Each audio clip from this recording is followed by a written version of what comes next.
या मुसलमानों का जो एक ज़वाल का एस्पेक्ट है उसकी बुनियादी वजह क्या है। हज़रत इकबाल रहमतुल्लाह अलैह शिकवा में अल्लाह ताला से कहते हैं कि अल्लाह थे हम ही एक तेरे मार का आराओं में, खुशकियों में कभी लड़ते कभी दरियाओं में, दिए जाने कभी यूरोप के कलीसाओं में, कभी अफ्रीका के तपते हुए सहराओं में, शान आंखों में न जचती थी जहांदारों की, कलमा पढ़ते थे हम ही छाँव में तलवारों की। और तुझको मालूम है लेता था कोई नाम तेरा, कुव्वते बाजुए मुस्लिम ने किया काम तेरा। लेकिन जवाबी शिकवा में एक थप्पड़ रसीद होता है उस उम्मत को।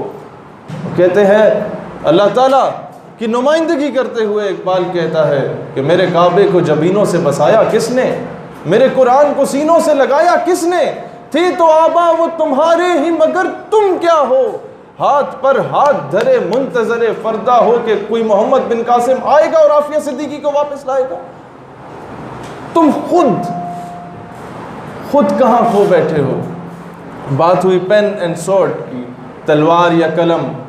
मैं एक बात वाज़ेह करना चाहता हूँ, लोगों के दिलों को जीतने के लिए अच्छा इखलाक और किरदार और कलम का सहारा लेना पड़ता है।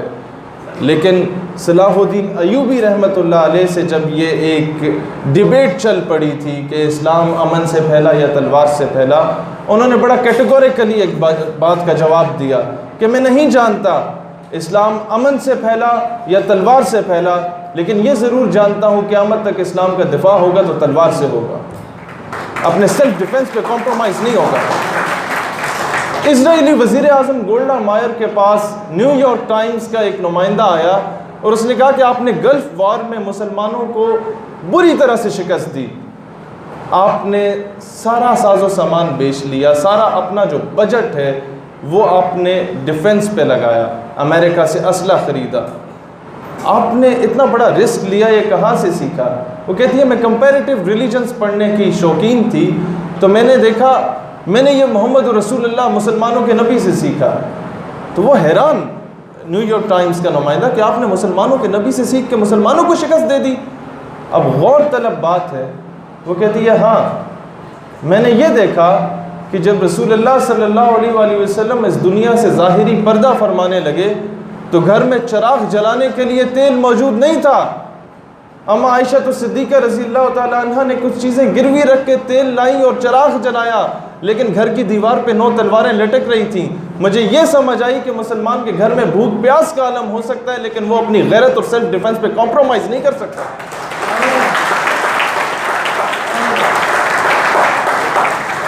और 2-3 ऐसे इश्यूज़ पर आप लोगों ने इशारा किया है कि अगर उस पर बात की जाए तो शायद गद्दारी का लेबल लग जाए। मोहतरमा फ़ातिमा जिन्ना, वाकई में मंजिल उन्हें मिली जो शरीक सफ़र न थे।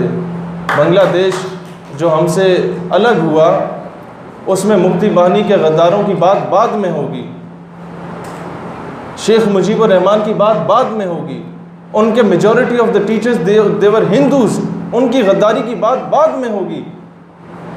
लेकिन बंगालियों का सबसे बड़ा एतराज़ एक ये भी था कि वो कौम जिसने मोहतरमा फ़ातिमा जिन्ना को मुस्तरद कर दिया कायद आज़म की बहन को, वो हमारे साथ क्या वफादारी करेंगे। आज इकबाल रहमतुल्लाह अलैह के अशार को तोड़ मड़ोड़ के पेश किया जाता है। एहसान फरामोश कौम है, एहसान फरामोश है कि अल्लामा इकबाल को एक शायर, कायद आज़म को एक वकील के हद तक हमने महदूद करके रख दिया। हमने समझा ही नहीं इकबाल कौन थे। मैं इकबाल रहमतुल्लाह अलैह की जितनी तालीमात को पढ़ा और मैंने उनसे सवाल किया कि मुसलमानों को अब मुत्तहिद कैसे किया जा सके, ये तो तबाही के दहाने पे जा पहुंची है, तो कैसे वो बिखरा हुआ शिराज़ा जो है उसे मुत्तहिद किया जा सके। तो पहले मैंने ये देखा कि ये जो मुत्तहिद थी सल्तनत उस्मानिया में, उसे तोड़ा कैसे। तो इकबाल कहता है वो फाका कश के मौत से डरता नहीं ज़रा, रूह मोहम्मद इसके बदन से निकाल दो। और फिर इस बिखरे हुए शिराज़े को, इस बिखरे हुए शिराज़े को दोबारा मुत्तहिद कैसे किया जा सकता है। वहाँ इकबाल रहमतुल्लाह अलैह कहता है कि the power that can blow the dead body of Umma is Islam and all that Islam lies in इश्क़ रसूल अलैहि सलातु वस्सलाम। दोस्तान ज़ी वक़ार, ये बात बताना बहुत ज़रूरी है कि इन हस्तियों का मकाम क्या था। कश्मीर से एक पीरज़ादे आते हैं, अल्लामा इकबाल को देख के धाड़े मार के रोने लग जाते हैं। अल्लामा इकबाल जेब से पैसे निकाल के देना चाहते हैं कि शायद ये ज़रूरतमंद है, ऐसे कुछ पैसे दे दिए जाएं। वो कहते हैं नहीं, मैं अपने ख्वाब को देख के रो रहा हूँ और खुशी के आंसू रो रहा हूँ कि मुझे आप मिल गए। कहते ख्वाब में क्या देखा? कहते ख्वाब में ये देखता हूँ कि रसूलुल्लाह सल्लल्लाहु अलैहि वसल्लम जमात करा रहे हैं, सिद्दीकीन, सालिहीन और औलिया की कसीर तादाद मौजूद है। रसूलुल्लाह जमात शुरू नहीं करते, बार बार पीछे रुक करके दरियाफ्त करते हैं क्या इकबाल आ गया? ये मकाम था आपके लीडर्स का। ये साया खुदाए जुल जलाल के साथ साथ दस्ते मुबारक रसूलुल्लाह अलैहिस्सलाम का था, जिस बेस पे पाकिस्तान इन करप्ट हुक्मरानों के बावजूद भी चल रहा है। तो खुदारा एहसान फरामोशी से बचिए, अपने कायदीन का एहतराम करना सीखिए। मैं हर स्कूल कॉलेज में जाके एक शिकवा करता हूँ कि तरबियत का फुकदान है। तो एक जगह एक बुज़ुर्ग बड़े तैश में आगे कि हमने बहुत अच्छी तरबियत की। मैंने कहा अच्छा, बच्चे को 3-4 साल की उम्र में पहला सफ़ा पढ़ाया किताब का तो क्या पढ़ाया? कहते ABC। मैंने कहा दूसरा सफ़ा पढ़ाया तो क्या पढ़ाया? कहते अलिफ बे पे। मैंने कहा यही सबसे बड़ा अलमिया है, किताब के तीसरे सफ़े से ABC और अलिफ बे पे बताते हो। किताब के पहले सफ़े पे जिस बाबे की तस्वीर बनी होती है, यू डोंट टेल हिम कि हु इज़ दैट बाबा जी। उसकी वजह है, उसकी वजह है, यही वजह है कि जब वो उस बाबे के बारे में नहीं बताया जाता तो बच्चा पहली बार पेंसिल उठाता है तो उसी बाबा जी की दाढ़ी मूंछ बनाने लग जाता है। अपने लीडर्स की कदर करो, जो सिर्फ शादी के बाद हनीमून पे गए मालाबार हिल्स, तो उनके वॉशरूम के जो सिर्फ खर्चा था कायदे आज़म का वो 50,000 रुपये था, लेकिन जब पाकिस्तान बनता है तो अपनी तनख्वाह 2 रुपये मुकर्रर करते हैं। अपने सारे जितने असासे थे वो महाजरीन को दे देते हैं। अपनी बीमारी TB की जो बीमारी थी वो डिस्क्लोज नहीं करते कि अगर अंग्रेज़ों को पता चल जाए तो पाकिस्तान का केस एक्सटेंड कर दिया जाएगा और कभी मेरे बाद ये लोग पाकिस्तान नहीं बना सकते। उनकी जेब में वो खोटे सिक्के मौजूद थे, मैं नाम लूँगा तो आप एतराज़ करेंगे। कायदे आज़म कहते थे कि जानता हूँ मेरी जेब में खोटे सिक्के मौजूद हैं, लेकिन इस वक्त मुझे ज़रूरत है इनको साथ लेके चलने की, क्योंकि इन्हीं नवाबों वडीरों के पीछे पूरे पूरे कबीले चलते हैं।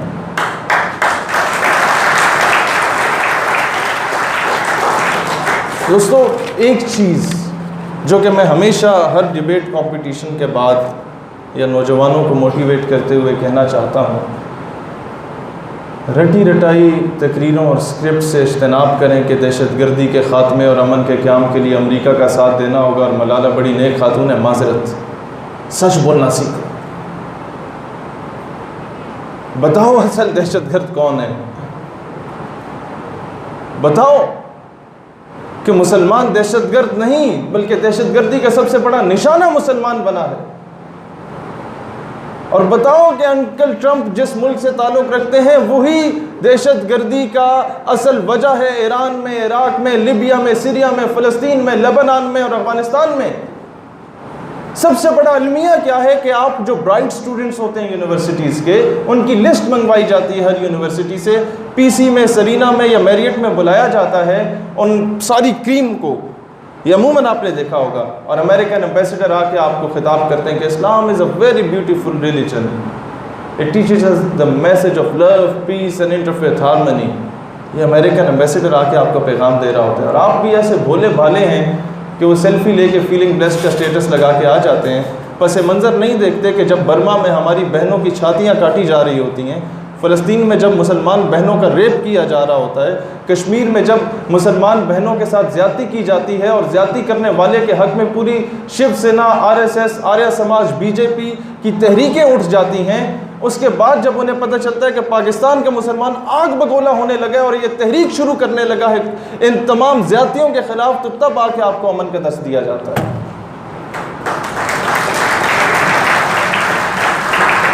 अपना सेल्फ डिफेंस करना सीखो और इस तरह की कॉन्फ्रेंसेस में जाके उन्हें बोलो कि जनाब इस्लाम ज़रूर अमन का दर्स देता है, लेकिन आप पहले ये अमन का दर्स नेटो फोर्सेस को दे दीजिए, आप पहले ये अमन का दर्स इजराइल को जाके दे दीजिए, हिंदुस्तान को दे दीजिए, फिर हमें आके भी अमन सिखा दीजिएगा। मसला क्या होता है आपके साथ कि आप जब भी इंटरनेशनल लेवल पे जाते हैं आपको दहशतगर्द की निगाह से देखा जाता है। क्यों देखा जाता है? और फिर कहते हैं जी कश्मीर का मसला 70 सालों से हल क्यों नहीं हो रहा। मैं आज बताऊं किस तरह हल होगा। जिस दिन आप जो मांगे तागे की खैरात लेके दूसरों से 2 रोटियां खाते हैं ना, उसको लात मार के हक हलाल की 1 रोटी खाने शुरू कर देंगे, उस दिन कश्मीर की असल आवाज़ उठाई जा सकती है। जिस दिन कर्जा लेना वर्ल्ड बैंक और IMF से छोड़ देंगे, क्योंकि जब आपको कोई कर्जा देता है, मैं आपको कर्जा देता हूं ना, मैं बहुत सिंपल एग्जांपल देता हूं, स्ट्रेट फॉरवर्ड होके, मैं कर्जा देता हूं तो मैं आपसे एक्सपेक्ट करूंगा मेरी गाड़ी पे कपड़ा मारो, मेरे जूते पॉलिश करो, मैं तुम्हारी बेटी को उठा के ले जाऊं आफिया की सूरत में, तुम्हारी जुर्रत नहीं होनी चाहिए बात करने की, मैं तुम्हारे बच्चों को लाहौर पंजाब की सड़कों पे घसीट दूं, 2 बच्चों को कत्ल कर दूं, तुम मुझे सलूट मार के वापस भेजो, बात करने की जुर्रत नहीं होनी चाहिए। मैं तुम्हारे बच्चे को इस्लामाबाद की सड़कों पे कुचल दूं गाड़ी के नीचे, तुम मुझे वापस भेज दो, तुम्हें जुर्रत नहीं होनी चाहिए बात करने की। क्यों? क्योंकि मैंने तुम्हें कर्जा दिया, तुम मेरे गुलाम हो, मकरूज हो। आप समझ लें वो जो पस मंज़र में बयान करना चाह रहे हैं। इसी तरीके से आपके तालीमी निसाब पर करोड़ों डॉलर्स की इन्वेस्टमेंट पिछले 70 सालों से हो रही है। USAID आपके कोई रिश्तेदार है कि मुफ्त में आपको खर्चा पानी दे रहे हैं? वो आपका क्या लगता है? उसकी डिमांड्स होती हैं कि सबसे पहले इनके तालीमी निसाब से इश्क रसूल के एलिमेंट को निकालो, फिर इनके तालीमी निसाब से सहाबा कराम और अहले बैत की ज़िंदगियों को निकालो, फिर इनके तालीमी निसाब से इन हीरोज़ की ज़िंदगियों को निकालो जिनको आइडियलाइज करके ये अपने मज़हब का दिफा करना शुरू कर दें। हमने पिछले 7-8 साल से ये तहरीक चलाई पूरे मुल्क में कि मिस्टर चिप्स को निकाला जाए, और इस कौम को अगर ये ना किया गया तो फिर कॉलेजेस और यूनिवर्सिटीज़ में 2 सेशंस हुआ करेंगे। सुबह टीचर 40 साल से पढ़ाए जाने वाला घिसा पिटा मिस्टर चिप्स पढ़ाया करेगा, शाम को कॉलेज के बाहर शहीद सियालपियों ने मोहम्मद बिन कासिम, टीपू सुल्तान और गाजी इल्मुद्दीन पढ़ाया करेगा। What happened? हुआ क्या कि उस तवील जदोजहद के बाद ये हर कॉन्फ्रेंस की जीनत बन गई है बात। हमने नज़रियात के नाम से एक किताब लिखी, उसमें इन तमाम हस्तियों का जिक्र किया और 40,000 बुक्स हमने फ्री में डिस्ट्रीब्यूट की पूरे पाकिस्तान में। उसके बाद जाके मिस्टर चिप्स निकाला गया और हजूर सल्लल्लाहु अलैहि वसल्लम की सीरत का टॉपिक रखा गया। This is the least what you can do for your nation. एक आवाज़ तो उठा सकते हो, उन्हें बता सकते हो कि यार ये मांगे तांगे के जस्टिन बीबर, हैरी पॉटर, फलाने ढमकाने, they are not our role model. हमारी बेटियां बता सकती हैं, बहनें बता सकती हैं, फातिमा बिनते अब्दुल्ला हमारी रोल मॉडल है, राबिया बसरी हमारी रोल मॉडल है।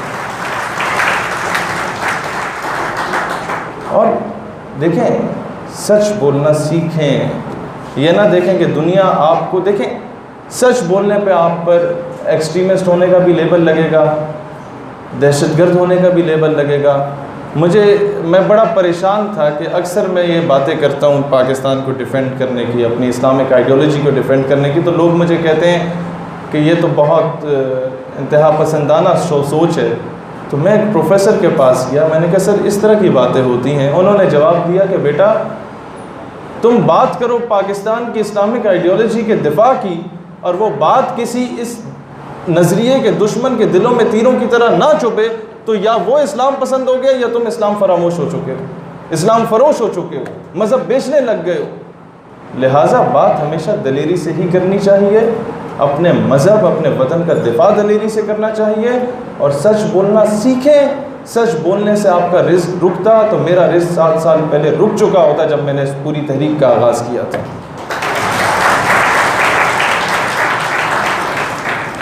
और गैरों को आइडियलाइज करना छोड़ें। आज आपके कोई कज़न्स वगैरह जब बरतानिया या अमेरिका से वापस आते हैं तो पूरा टब्बर इकट्ठा हो जाता है ना कि अच्छा वहाँ क्या देखा, वहाँ की कैसे कैसे नज़ारे थे, कितनी खूबसूरत जगह थी। आज से 100 साल पहले तसव्वुर करें, इंटरनेट नहीं था, टेलीफोन नहीं था। अल्लामा इकबाल रहमतुल्लाह अलैह जब बरतानिया से पढ़ के आए तो पूरा शहर में शाज़ो नादिर 2-4 बंदे जाते होंगे बाहर तालीम हासिल करने, तो पूरा पिंड इकट्ठा हो गया। इंदे आज इकबाल के इकबाल उथे की वेखिया है, what have you seen there. और क्या वहाँ के नज़ारे, वहाँ इतनी अट्रैक्शन है, वो आपको अपनी तरफ माइल कर सकी। इकबाल कहते हैं खीरा ना कर सका मुझे जलवाए दानिश फरंग, मुझे ये फरंगियों के जलवे अपनी तरफ माइल नहीं कर सके। लोगों ने सवाल किया, इकबाल क्यों माइल नहीं कर सके, तुमने क्या ऐसा देख लिया? जवाब देते हैं, खीरा ना कर सका मुझे जलवाए दानिशे फरंग, क्योंकि सुरमा है मेरी आंख का खाके मदीना व नजफ।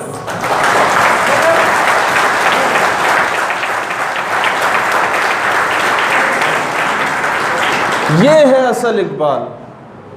हमने इकबाल को वो एक ही एलिमेंट देखा है, लब्बे आती है दुआ बन के तमन्ना मेरी, या पहाड़ और गुलेरी। इकबाल कहता है, कौम अपनी जो ज़रो माल जहाँ पर मरती, बुत फरोशी के अवज़ बुत शिकनी क्यों करती। ये महमूद गज़नवी, उसकी तरफ इशारा किया गया था। जब सोमनाथ के बुतों को तोड़ने लगे ना, तो वो पूरे हिंदुस्तान के बड़े सगीर के हीरे जवाहरात ला के कदमों में रख दिए पंडितों ने कि जनाब बुत को ना तोड़िए, ये सब कुछ ले लीजिए। महमूद गज़नवी जवाब देता है कि अगर मैं इस बुत को ना तोड़ूं और सोने हीरे जवाहरात वसूल कर लूं, तो आने वाली नस्लें मुझे महमूद बुत फरोश के नाम से जानेंगी, बुत शिकन के नाम से नहीं जानेंगी। This is what Islam is. गलत पढ़ाया जाता है हमें कि नहीं जी, एक गाल पे थप्पड़ मारे दूसरी गाल आगे कर दो। नहीं, हमें इस्लाम ने यह दर्स नहीं दिया, बिल्कुल नहीं दिया। सॉरी, हमें इस्लाम ने गैरत का दर्स दिया, अपने दिफा का दर्स दिया है। हुजूर अलैहिस्सलाम ने 27 गज़वात ऐसी नहीं लड़ी थी कि कोई एक गाल पे मारे आप दूसरी गाल आगे कर दें। इस्लाम ने बराबरी का दर्स दिया है। हमें अपनी फॉरेन पॉलिसी को भी देखना होगा। हम ज़रूर रेमंड डेविस को वापस भेजें, मेरी तरफ से सल्यूट करके वापस भेजें। आप कर्नल जोसेफ को वापस भेजें, आप खैर सगाली के चक्कर में अभिनंदन को वापस भेजें, लेकिन बराबरी की सतह पे भेजें। ये डिमांड कर दें कि इसके बदले में आफिया वापस कर दो या कर्नल हबीब को वापस कर दो। किसी देखिए, कौमें बिजली पानी गैस से नहीं बनती, कौमें ट्यूबवेल से नहीं बनती, कौमें गैरत से बनती। ये बात हमेशा आप लोगों ने याद रखनी है। देखें, लोग अक्सर मुझसे आके पूछते हैं, जी इंडिया के साथ जिस तरह हालात चल रहे हैं, आप क्या जंग चाहते हैं? आप अमन नहीं चाहते? आप फसाद चाहते हैं? मैं कहता हूँ यार, मेरा मज़हब मुझे कहता है, if you have killed a single human being it means you have killed the entire humanity. If you have saved the life of a single human being, इसका मतलब है पूरी इंसानियत को तुमने बचा दिया। लेकिन हाँ, we want friendship with India. हम चाहते हैं एक्सपोर्ट इम्पोर्ट बढ़े, हमारे हालात बेहतर हों भारत के साथ। We want friendship with India but not at the cost of Kashmir. इस चीज़ पे समझौता नहीं कि आपसे मोदी साहब पहला मुतालबा ये रखें कि जनाब हम मुज़ाकरात कर लेंगे, मुलाकात कर लेंगे, लेकिन कश्मीर इशू डिस्कस नहीं होगा। प्राइम मिनिस्टर साहब बोले जी बिल्कुल ठीक है, डिस्कस नहीं होगा। तो भाई किस बात पे मुज़ाकरात कर रहे हो? या उनसे टमाटर लेने उस बेस पे मुज़ाकरात कर रहे हो, या आमों की पेटियां भेजनी होने उस बेस पे मुज़ाकरात कर रहे हो? आज सबसे बड़ा मसला ये है कि हम लोगों ने जिन जिन लोगों को बनाया उन लोगों को दहशतगर्द करार दिया। जो लोग बग़ैर तनख्वाहों के आपके लिए शहादतें दे रहे हैं ऑक्युपाइड कश्मीर, हम उन्हें डिसऑन कर रहे हैं। हम इस पाकिस्तान में पले पड़े, हमें इस पाकिस्तान में बनी बनाई आज़ादी प्लेट में रख के मिली। हम असल पाकिस्तानी होने के हकदार नहीं। असल पाकिस्तानी होने का हकदार वो है जो शहादत के वक़्त ये वसीयत करे कि मुझे पाकिस्तानी परचम में दफन किया जाए। वो कश्मीर का बाशिंदा जिसे आप बुरहान वानी या डॉक्टर मनान वानी कहते हैं। आप उनके साथ जाके लड़ नहीं सकते, उन्हें थपकी ज़रूर दे सकते हैं। तो उन्हें थपकी देना सीखो, उन्हें अप्रिशिएट करना सीखो। दुनिया दहशतगर्द कहती है, why should we call them a terrorist? Because America calls them a terrorist, because India calls them a terrorist. कम अज़ कम अपने इन गाजियों को, इन बग़ैर तनख्वाहों के शहादत देने वाले मुजाहिदों को डिफेंड करना सीखें हर जगह पे। दिस इज़ व्हाट पाकिस्तानियत इज़। और ये नैरेटिव ख़त्म करें अपना कि फ़लाँ मुहाजिर है। वो मुहाजिर नहीं है, हम यहाँ पैदा हुए हैं। वो अपना जान माल इज़्ज़त आबरू तन मन धन सब कुछ कुर्बान करके पाकिस्तान आए थे। वो असल पाकिस्तानी हैं। तो पाकिस्तान को उन्होंने बनाया है, हमें तो तोहफे में मिला है। लिहाजा अपने अंदर से ये सिंधी, बलूची, पंजाबी, पठान, कश्मीरी निकाल दो। एक पाकिस्तानी होके जीनोगे। और उससे पहले एक मुसलमान होके जियो। जब तक आप, जब घर में 3 भाई हैं और दुश्मन, आप 4 हैं और दुश्मन 3 हैं, वो कभी आपको कॉन्कर नहीं करेगा। वो किस तरह आपको कॉन्कर करेगा कि आप में से एक को सिंधी बना दे, दूसरे को बलोची बना दे, तीसरे को पंजाबी और पठान बना दे। बारी बारी डिवाइड एंड रूल की पॉलिसी से वो आपको कॉन्कर करेगा। या अगर ये बनाने में नाकाम हुआ तो किसी को शिया बना देगा, किसी को देवबंदी बना देगा, किसी को बरेलवी बना देगा, फिर आपको बारी बारी कॉन्कर करेगा। आज यही मामला हमें ईरान से लड़वाने की कोशिश की जा रही है, हमें अफ़गानिस्तान से लड़वाने की कोशिश की जा रही है। और जब ये दोनों मुल्कों से लड़ के हम कमज़ोर हो जाएंगे, फिर खान बहादुर अमेरिका साहब अमन के क़याम के लिए तशरीफ़ लाएंगे। एंड अमेरिका जब चुन चुन के मारेगा ना, America will never ask you a question कि तासु पख्तून दे या पंजाबियान दे। समझ रहे हैं इस चीज़ को आप? तो अपनी सफ़ों में इत्तेहाद पैदा करें, अपने अंदर से इस फ़िरका वारियत की लानत को निकालें, अपने अंदर से इस सुबाइयत की लानत को निकालें। आज ज़रूरत है कि हम एक पाकिस्तानी होकर उभरेंगे और फ़ॉरेन पॉलिसी का जिस तरह मैंने ज़िक्र किया उसे बहुत ज़्यादा बेहतर करने की ज़रूरत है। और एक जो मौजू आप लोगों का था, मंजिल उन्हें मिली जो शरीके सफ़र न थे, मैंने इसी पे एक नज़म के कुछ अशार लिखे थे, वो सुना के इजाज़त चाहूँगा। वो ज़रा गौर तलब बातें हैं। जाने क्या कुछ कितने मेहरबान होते हैं तेरे शहर के जो भी मेज़बान होते हैं, हम पे मुसल्लत किए गए हैं 70 सालों से फ़रंगियों के जो भी दरबान होते हैं। हम पे मुसल्लत किए गए हैं 70 सालों से फ़रंगियों के जो भी दरबान होते हैं, और दुख्तर को बेचकर दस्तरख्वान लगाने वाले तुम ही कह दो क्या वो मुसलमान होते हैं।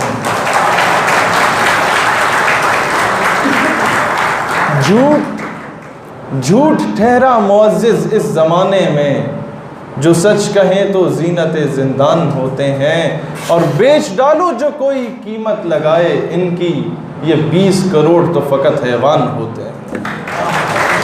ये एक मशीर अपने वज़ीर आज़म को मशवरा देता है कि बेच डालो जो कोई कीमत लगाए इनकी, ये 20 करोड़ तो फ़कत हैवान होते हैं। और मिल्लत फ़रोशी करके फ़रंगी मंडी में, मिल्लत फ़रोशी करके फ़रंगी मंडी में, तभी जाके मुस्तहिक़े नोबल इनाम होते हैं, या ऑस्कर इनाम होते हैं, कुछ भी लगा लीजिए। और रात जिनकी शराबो कबाब में गुज़रती है, वो सुबह सादिक हमारे हुक्मरान होते हैं। तेरे अल्फाज जो गूंजे सफ़े बातिल में शहीद, क्या गज़ब के वो तीर कमान होते हैं। एंड पे मैं एक बात कहना चाहूँगा, जो एक मायूसी की लहर दौड़ चुकी है। When I was in matric, मैं अक्सर जनरल हमीद गुल के पास जाता था, और उनका बेटा मेरा बहुत अच्छा दोस्त था, तो अक्सर वो बैठने की इजाज़त मिल जाती थी। तो मैं नया नया इन सारी चीज़ों को स्टडी करने के देख रहा था। मैंने कहा अंकल जी, ये जो हालात हमारे बहुत गए गुज़रे हो चुके हैं, अब इनका क्या हल है? हम तो ग़ुलामी में जा रहे हैं। कहता नहीं बेटा, मौरख ये लिखता है कि पाकिस्तान ने अमेरिका की मदद से रूस को शिकस्त दी। मैंने कहा अंकल वो बात दुरुस्त है, आगे क्या होगा? कहता बेटा शायद मैं रहूँ या ना रहूँ, लेकिन तुम याद रखना मौरख ये लिखने पे मजबूर हो जाएगा कि पाकिस्तान ने अमेरिका की मदद से अमेरिका को शिकस्त दी।